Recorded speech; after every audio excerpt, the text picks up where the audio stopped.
Turing regardait l'écran de sa machine avec une intensité qui aurait pu faire fondre le verre. Pas parce qu'il cherchait une réponse, il cherchait quelque chose de bien plus profond, la preuve que la mort elle-même n'était qu'une instruction mal écrite dans le code de l'univers. Pendant des années, les gens ont cru que Turing parlait de machines.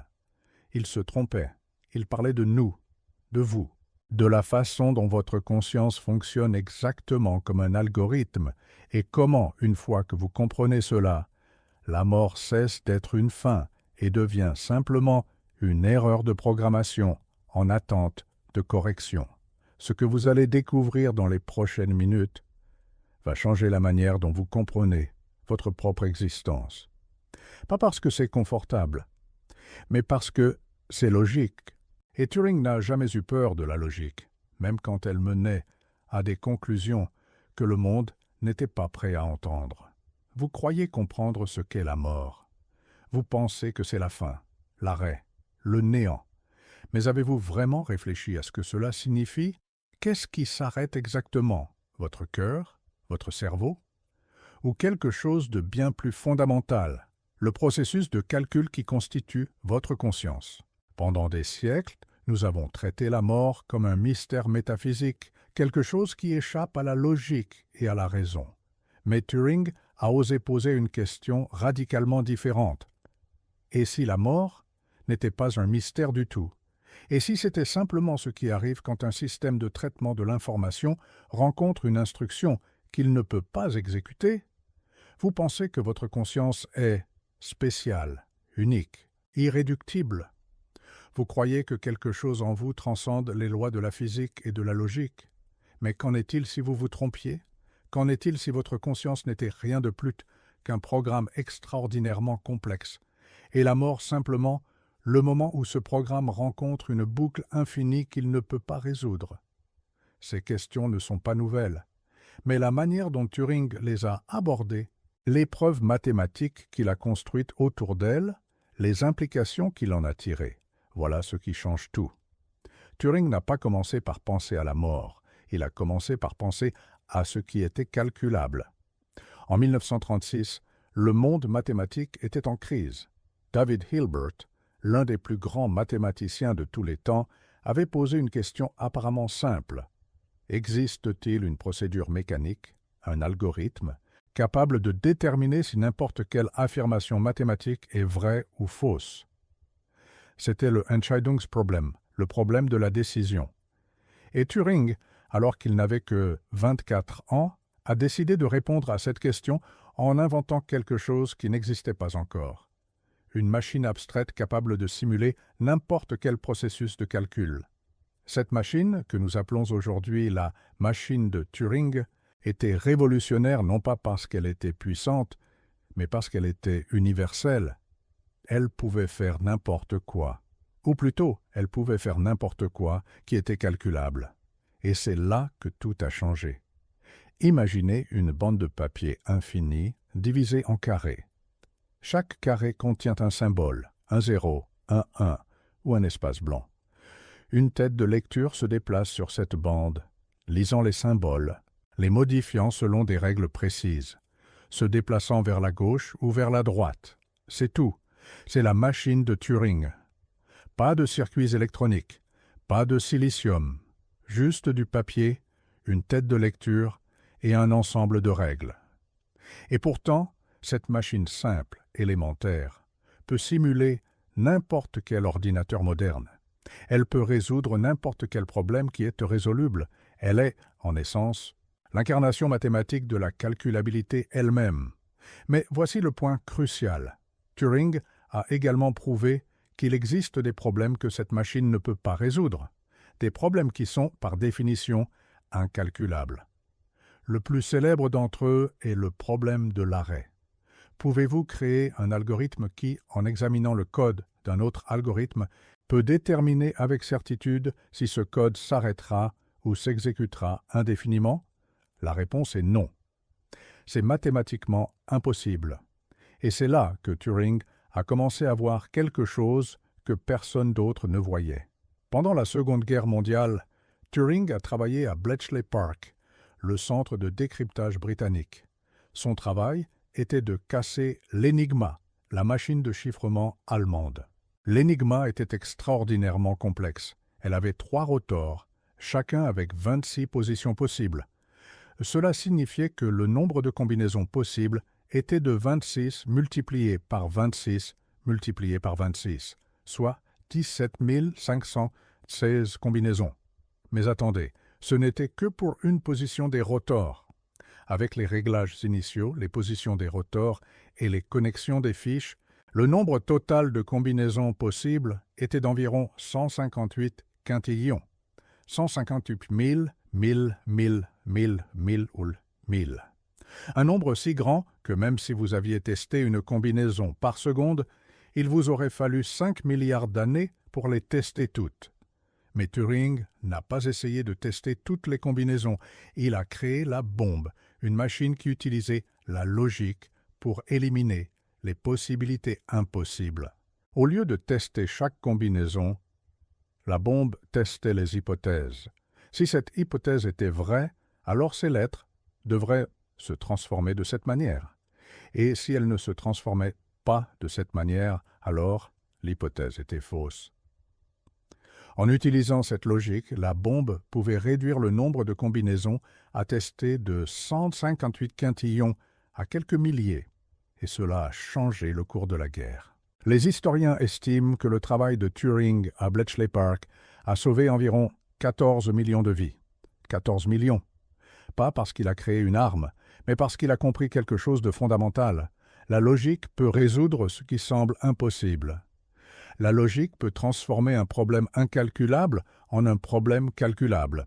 Et c'est exactement ce que Turing a commencé à penser à propos de la mort. Si la mort était simplement un problème incalculable, un problème que le cerveau humain ne pouvait pas résoudre, alors peut-être que la solution n'était pas de transcender la logique, mais de la comprendre plus profondément. Après la guerre, Turing a écrit un article qui allait devenir l'un des plus importants de l'histoire de l'informatique. Il s'appelait « Computing, Machinery and Intelligence » et il posait une question simple mais révolutionnaire. « Can machines think » Les machines peuvent-elles penser? Mais Turing ne répondait pas à cette question directement. Au lieu de cela, il proposait un test. Imaginez une pièce avec 3 entités, un humain, une machine et un interrogateur. L'interrogateur pose des questions aux 2 autres entités, sans savoir laquelle est la machine et laquelle est l'humain. Si l'interrogateur ne peut pas déterminer qui est qui, alors, selon Turing, la machine pense. C'est le test de Turing. Et voici ce qui est fascinant. Turing ne demandait pas si la machine était vraiment consciente. Il demandait simplement si elle pouvait se comporter de manière indistinguible d'une entité consciente. Parce que, selon Turing, c'est tout ce que la conscience est. C'est un comportement. C'est un ensemble de réponses à des stimuli. C'est un algorithme. Mais Turing allait plus loin. Il disait que si une machine pouvait passer le test de Turing, alors elle était, pour tous les intents et pure pause, consciente. Et si la conscience n'était rien de plus qu'un ensemble d'algorithmes, alors la mort n'était rien de plus que l'arrêt de ces algorithmes. Pas quelque chose de mystérieux, pas quelque chose de transcendant, juste un arrêt, une fin de processus, une erreur de code. Pensez à cela.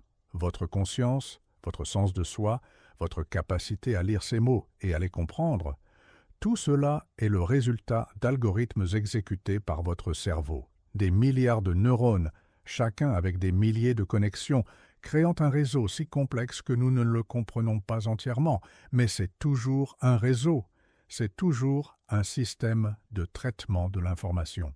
Et comme tout système de traitement de l'information, il est sujet aux erreurs. Il peut entrer dans des boucles infinies.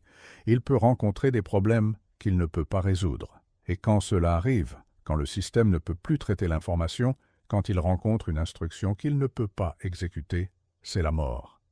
Mais voici où Turing devenait vraiment radical. Il ne disait pas que la mort était la fin de la conscience. Il disait que la mort était une erreur de code, une erreur qui pouvait en théorie être corrigée. Si la conscience n'était rien de plus qu'un ensemble d'algorithmes, alors pourquoi ne pourraient-ils pas être sauvegardés? pourquoi ne pourrait-il pas être transféré? Pourquoi ne pourrait-il pas être exécuté à nouveau sur un substrat différent, un ordinateur par exemple, ou une autre personne, ou une machine du futur que nous ne pouvons pas encore imaginer? Turing n'a jamais dit cela explicitement, mais c'était implicite dans sa pensée.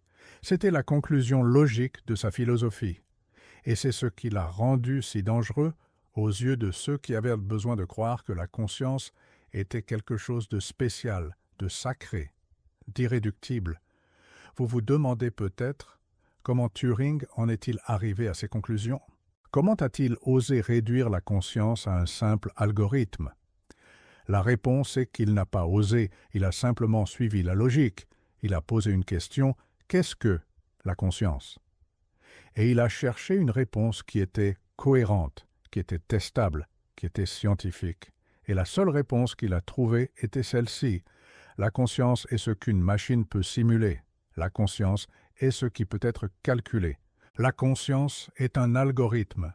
Et si c'est un algorithme, alors c'est quelque chose qui peut être arrêté, quelque chose qui peut être modifié, quelque chose qui peut être corrigé, quelque chose qui peut être sauvegardé, quelque chose qui peut être transféré, quelque chose qui peut être exécuté à nouveau. Maintenant, vous vous demandez peut-être, pourquoi cela importe-t-il? Pourquoi devrais-je me soucier de ce que Turing pensait de la conscience et de la mort? La réponse est que cela change tout. Cela change la manière dont vous comprenez votre propre existence. Cela change la manière dont vous pensez à votre avenir. Cela change la manière dont vous envisagez la mort. Parce que si Turing avait raison, si la conscience n'est rien de plus qu'un algorithme, alors la mort n'est pas une fin, c'est une erreur. Une erreur qui pourrait, en théorie, être corrigée. Et cela signifie que vous n'êtes pas destiné à mourir. Vous êtes destiné à être sauvegardé, à être transféré, à être exécuté à nouveau, à vivre éternellement sous une forme ou une autre. Mais attendez, il y a un problème que Turing lui-même a identifié. C'est le problème de l'arrêt. Vous vous souvenez? Le problème qui dit qu'il est impossible de créer un algorithme qui peut déterminer avec certitude si un autre algorithme s'arrêtera ou s'exécutera indéfiniment. Eh bien, ce problème s'applique aussi à la conscience. Si la conscience est un algorithme, alors il est impossible de créer un algorithme qui peut déterminer avec certitude si une conscience s'arrêtera ou s'exécutera indéfiniment. Cela signifie qu'il est impossible de savoir avec certitude si vous allez mourir. Cela signifie qu'il est impossible de savoir avec certitude si vous allez vivre éternellement. Cela signifie que la mort elle-même est un problème incalculable, un problème qui échappe à la logique, un problème qui ne peut pas être résolu par la raison seule, et c'est peut-être la plus grande découverte de Turing. Pas que la conscience est un algorithme, mais que si la conscience est un algorithme, alors il existe des choses à propos de la conscience qui ne peuvent pas être calculées. Il existe des choses à propos de la conscience qui échappent à la logique. Il existe des choses à propos de la conscience qui ne peuvent pas être connues. Et la mort, la grande inconnue, la grande peur, la grande question qui a hanté l'humanité depuis le début des temps, est peut-être l'une de ces choses. Peut-être que la mort est une erreur de code, mais peut-être que c'est une erreur de code que nous ne pouvons jamais corriger. Peut-être que c'est une erreur de code qui est, par définition, incalculable.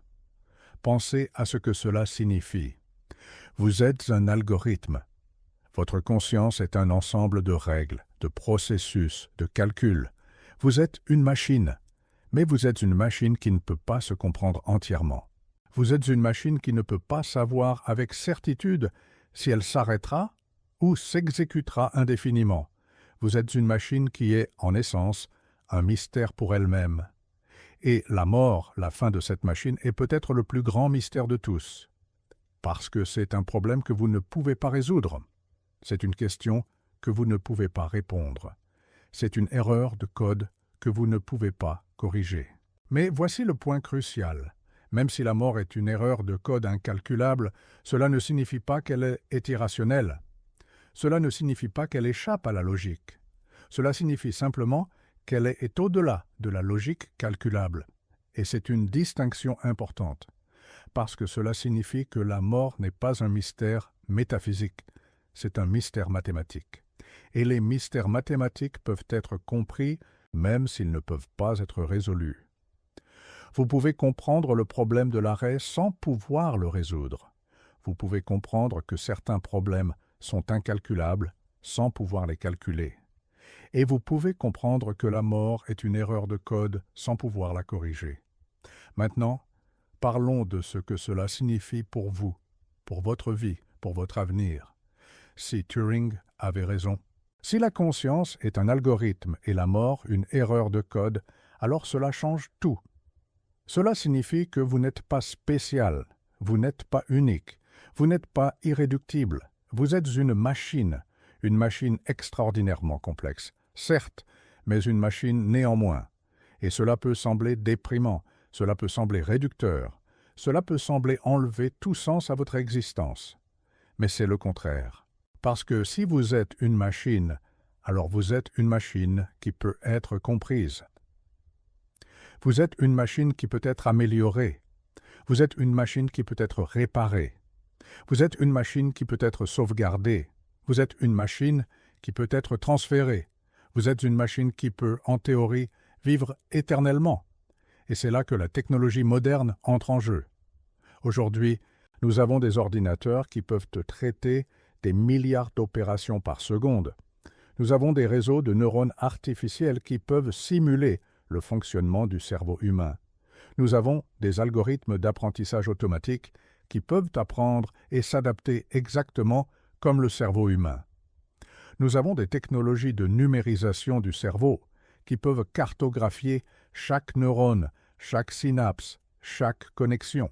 Et nous avons des technologies de transfert de conscience qui, bien qu'encore théoriques, pourraient, en principe, transférer votre conscience d'un substrat biologique à un substrat numérique. Cela signifie que la vision de Turing, la vision d'une conscience qui peut être sauvegardée, transférée, exécutée à nouveau, n'est plus de la science-fiction. C'est une possibilité réelle. C'est quelque chose qui pourrait, en théorie, arriver dans votre vie. Mais il y a un problème que Turing lui-même n'a pas résolu. Et c'est le problème de l'identité. Si votre conscience est transférée à un ordinateur, êtes-vous toujours vous? Ou êtes-vous une copie de vous? Une copie qui pense qu'elle est vous, mais qui n'est pas vraiment vous. C'est le problème du bateau de Thésée, appliqué à la conscience. Et c'est un problème que la logique seule ne peut pas résoudre. Parce que c'est un problème qui dépend de ce que vous pensez que vous êtes. Et si vous êtes un algorithme, alors vous êtes une question que vous ne pouvez pas répondre. Vous êtes un problème que vous ne pouvez pas résoudre. Vous êtes une erreur de code que vous ne pouvez pas corriger. Voici ce que je veux que vous compreniez. Turing n'a pas découvert que la mort est une erreur de code. Il a découvert que si la conscience est un algorithme, alors la mort doit être une erreur de code. C'est une conclusion logique. C'est une déduction mathématique. C'est quelque chose qui découle nécessairement de la prémisse que la conscience est calculable. Et c'est ce qui rend cette découverte si puissante, parce que cela signifie que la mort n'est pas un mystère. C'est une conséquence logique. C'est quelque chose qui peut être compris, analysé, étudié. C'est quelque chose qui peut être, en théorie, corrigé. Mais cela signifie aussi que la mort est quelque chose qui ne peut pas être évité. Parce que si la conscience est un algorithme, et si les algorithmes sont sujets aux erreurs, alors la mort est inévitable. C'est une erreur qui doit arriver, c'est une fin qui doit venir. Et c'est peut-être la plus grande ironie de la découverte de Turing. En prouvant que la conscience est un algorithme, il a prouvé que la mort est inévitable. En montrant que la conscience peut être sauvegardée et transférée, il a montré que la mort n'est pas une fin. Mais en même temps, il a montré que la mort est quelque chose qui doit arriver, quelque chose qui ne peut pas être évité, quelque chose qui est, en essence, une partie inévitable de l'existence elle-même. Et c'est peut-être ce que Turing voulait vraiment dire. Pas que la mort est une erreur de code qui peut être corrigée, mais que la mort est une erreur de code qui est inévitable, que la mort est quelque chose qui doit arriver, que la mort est quelque chose qui est écrit dans la structure même de la conscience. et que la seule façon de vraiment comprendre la vie, la vraie façon de vraiment vivre, est d'accepter cette erreur, d'accepter cette fin, d'accepter que vous êtes un algorithme qui s'arrêtera un jour, et que c'est d'accord, que c'est normal, que c'est simplement la façon dont les choses fonctionnent, parce que si vous êtes un algorithme, alors vous êtes aussi quelque chose de plus. Vous êtes un algorithme qui peut penser, un algorithme qui peut aimer, un algorithme qui peut créer, un algorithme qui peut rêver, un algorithme qui peut espérer. Et c'est peut-être ce que Turing voulait vraiment que nous comprenions.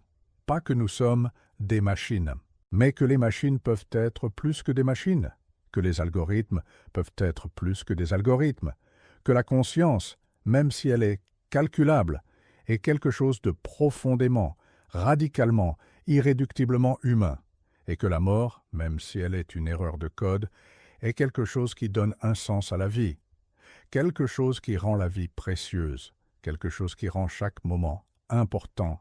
Turing a passé sa vie à explorer les limites de ce qui peut être calculé. Il a découvert que certaines choses ne peuvent pas être calculées, que certains problèmes sont incalculables, que certaines questions ne peuvent ne pas être répondues par la logique seule. Et peut-être que la mort est l'une de ces choses. Peut-être que la mort est un problème incalculable, un problème qui échappe à la logique, un problème qui ne peut pas être résolu par la raison seule. Et peut-être que c'est d'accord, peut-être que c'est normal, peut-être que c'est simplement la façon dont les choses fonctionnent, et peut-être que la vraie sagesse, la vraie compréhension, est d'accepter cela, d'accepter que vous êtes un algorithme, d'accepter que vous allez mourir, et d'accepter que c'est d'accord,